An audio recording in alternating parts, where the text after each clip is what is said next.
Dig a little deeper. Stop assuming. You know, I saw this video recently that was really eye-opening, and it was a psychologist talking about what he had noticed about a lot of men, and he had really never noticed it before he started to counsel men, in mass, because he was saying that generally, from his experience, men didn't really talk about a lot of things that he was seeing in his counseling sessions outside of counseling. And he said one of the things that he noticed is that a lot of the men that he was counseling, they talked about themselves, but they didn't talk about the present them. They would be talking about, let's say, for example, the relationship that he wanted. And he would say something like, and I know a lot of you have seen this, he would say something like, well, I don't want to get married because she's just going to take half my money. And the counselor would be like, well, okay, right now, you're working at Walmart, you're not making very much, you're just making a little bit over minimum wage. And it's very unlikely that a woman is going to marry you for your money and take half of it, because it's very likely that she's going to be doing as well as you or better than you.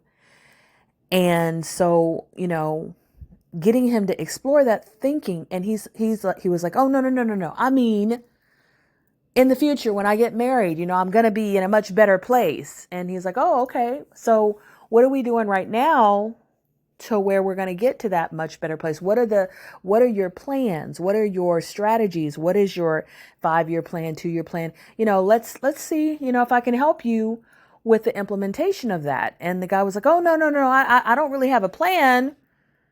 I'm just going to end up there. And the counselor was like, when he began to keep hearing this over and over and over again, it was like these men had in their mind embodied some fictional character that didn't exist and assumed that he would exist at some point. Now, I'm all for positive thinking, but there's a difference in positive thinking attached to nothing at all. No plans, no strategies, no goals, nothing. That's kind of delusion. That's not helpful.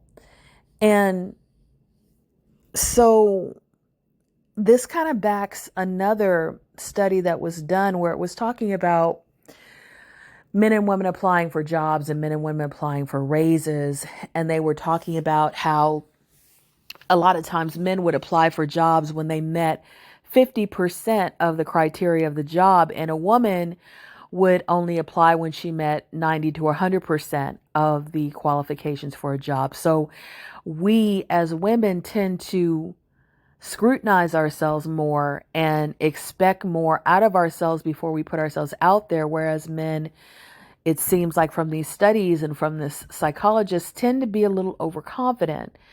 And, that becomes problematic when we talk about relationships, because it not only applies to, fearing things that don't exist, like, quote, a woman taking half your money when you don't have any money, or thinking that you're a much better job prospect than you are, but it also applies to thinking about or thinking that you're a much better relationship partner than you are, or a much better man. Because there's a lot of men that assume that they're good men, but if you ask them what does that mean, they don't even have a definition of what a good man is. Well, I don't beat my girlfriend. I don't cheat. Okay, but what do you do? You told me what you don't do, but what do you do that makes you good? Uh, uh, uh, uh, And that's normally what you get, because they haven't dug any deeper. They're basically riding on the coattails of the so-called bad men out there and saying, I'm good if I don't do these 1, 2, or 3 things that the bad men do. But they don't have any other qualities that they're actually labeling as good, because good is not just the absence of one, two, or three things. That's not what good is. Good has its own merits. Good has its own criteria. And if you have no criteria, that means you're really not that good. And sometimes when women will say, well, I want, a man with emotional intelligence. I want a person who's honest. I want a person who's loyal. I want a person who's intelligent and, is a good listener, mature, and different things like that. And that's what her definition of good is. A lot of guys will say, man, that's a lie. Why do you want all of that? Are you that? And a lot of times these women are. They've worked very hard at being those things. And that's exactly why they're asking for it. So dig a little deeper. Why do you think you're a good person? Why do you think you're a good relationship partner? Why do you think that you're ready for a relationship, ready for marriage, ready for parenthood? What is a good parent? These are the kinds of questions that I believe people really need to ask themselves before they step into relationships and marriages and parenthood, because these can be lifelong pursuits, but they also can be pursuits that fail miserably and people get harmed in the process. And sometimes it's because there's way too many assumptions that people have going into these things. They haven't thought about what it takes to be a good husband, a good wife, a good partner in a relationship, a good parent. They haven't thought about it. They just assume that they're good because they don't do one, two, or three things that somebody else does that they feel are bad things. And I believe we have to get deeper than that. We have to get more introspective than that. We have to have some criteria. We have to meet some standards of our own. And I think that that's where this whole standards and expectations conversation goes to the left or to the right, however you want to say it. It goes off the rails because I believe you shouldn't necessarily be worried about other people's standards. Your standards should be very high for yourself. You should be putting standards out there for yourself.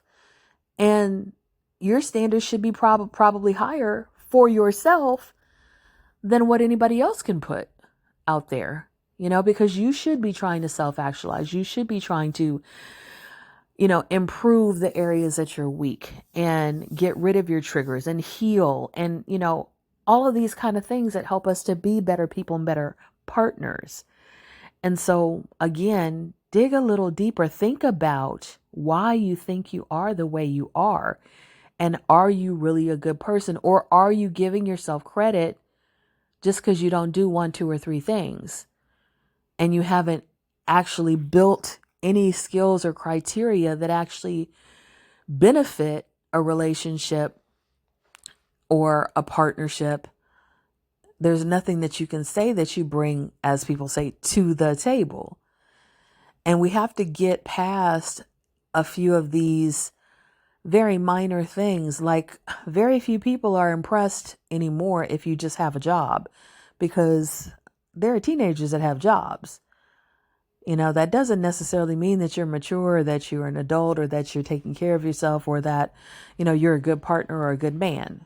So again, we got to dig a little deeper and not just assume things because it sounds good in our head. May you walk in Synergy. Dig a little deeper. Stop assuming.